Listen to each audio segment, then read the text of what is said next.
Um, Mike Schmidt, this is your reporting about Mr. Kiriakou for a suspiciously similar market value of $2 million per pardon. Let me read some more of your reporting from this body of reporting. The prospect of pardons in final days fuels market to buy access to Trump. Quote, Mr. Kiriakou said he also broached his quest for a pardon during a meeting last year with Mr. Giuliani and his associates on another subject at the Trump International Hotel in Washington, which involved substantial alcohol. When Giuliani went to the bathroom at one point, one of his confidants turned to Mr. Kiriakou and suggested Giuliani could help. But, quote, it's going to cost $2 million. He's going to want $2 million bucks. Mr. Kiriakou recalled the associate saying, quote, I laughed. $2 million bucks? Are you out of your mind? Mr. Kiriakou said, even if I had $2 million bucks, I wouldn't spend it to recover a $700,000 pension. One of the patterns of the Trump era has been the powers of the presidency that were his and were his to do with them what he wanted. He still found a way to abuse those powers.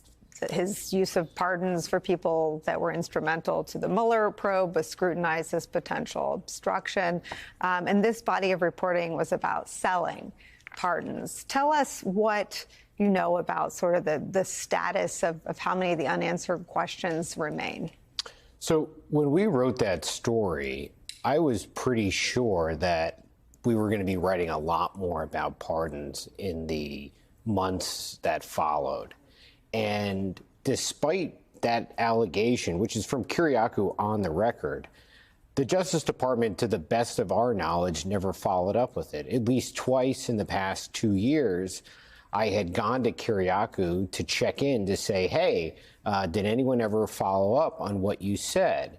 And he said that they had not. And I was just sort of a bit surprised, given what is often a low bar, or what used to be a low bar for the Justice Department or the FBI to look into a potential crime. So, look, that accusation and the other accusations of what went on with pardons, to me, always struck me as really extraordinary. But I think that, well, I don't know why it didn't get more scrutiny, either from Congress or the Justice Department. I think one of the problems that Democrats and the Justice Department and the media, to some extent, and what it covered, ran into with Trump was just that there was so much to cover, and that January 6th took up so much of our time and attention in the past few years. But pardons are still one of the great unanswered questions of the Trump presidency. And Andrew, just for my simple non-lawyer brain, which part of this would be illegal? Selling the pardon or granting the pardon if you got some of the money from the proceeds, or all of it? So I think there's an argument for all of that. The latter, what the president does is a little bit more complicated, but not that much more. Everyone should just think back to what Blagojevich did in selling a Senate seat. It also is the case that it could just be plain wire fraud. In other words, if Rudy Giuliani was not really intending to do this, but just wanted the money, that also would be a form of mail-in wire fraud. I do want to say that with respect to these allegations, and by the way, there are allegations also of tax fraud. There are allegations that Rudy Giuliani knew that the election was not stolen, but was going to falsely claim that. All of those could get him into lots of hot water.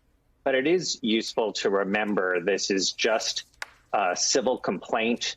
There may be tape recordings. There may be emails, according to the complaint, that corroborate it. But we don't know that yet. And so it's worth people taking a pause. But I think, to Mike's point, it is something that if you're at the Department of Justice, you would look into. In other words, the low bar, I totally agree with, which is whether it's tax fraud, election fraud, or selling pardons, that's the kind of thing that normally in the Department of Justice, you're sort of licking your chops at, making sure that that is not going on.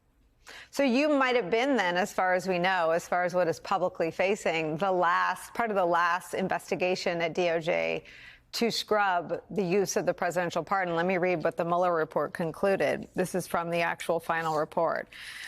Michael Cohen, discussed pardons with the president's personal counsel and believed that if he stayed on message, he would be taken care of. But after Cohen began cooperating with the government in the summer of 2018, the President Trump publicly criticized him, calling him a rat, and suggested that his family members had committed crimes. During Manafort's prosecution, and while the jury was deliberating, the President Trump repeatedly stated that Manafort was being treated unfairly and made it known that Manafort could receive a pardon. Andrew Weissmann, I remember when that tape came in. I believe it was my colleague Kristen Welker who asked the question, and Trump, for some reason, was on the driveway of the White House. I guess you never know why Trump was anywhere. What effect does it have on a criminal investigation that is ongoing or at trial, which is, I think, when this happened, for a president to dangle a pardon? So dangling pardons, which is obviously separate and apart from selling pardons, both of which are deplorable and both of which can be crimes, are really serious. I mean, with respect to the Mueller investigation, I've written about this, which is the problem is if you are trying to get somebody to cooperate and flip them, the tools that you have as a prosecutor is you develop a criminal case and you sit down with that person and their lawyer and you say, this is the moment for you to make a decision. Do you want to be with Team United States or do you want to be a defendant?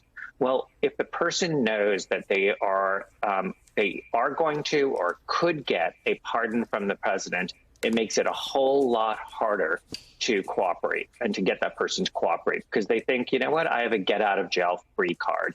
And in fact, that is exactly what Donald Trump did with Michael Flynn, with Roger Stone, with Paul Manafort, and a sort of litany of people where this wasn't the usual sort of abuse of the pardon power, which we saw Bill Clinton, in my view, engage in. This was pardoning people who actually had an interest in what evidence they might be able to give with respect to the former president. It wasn't just giving it to, campaign contributors or people he likes.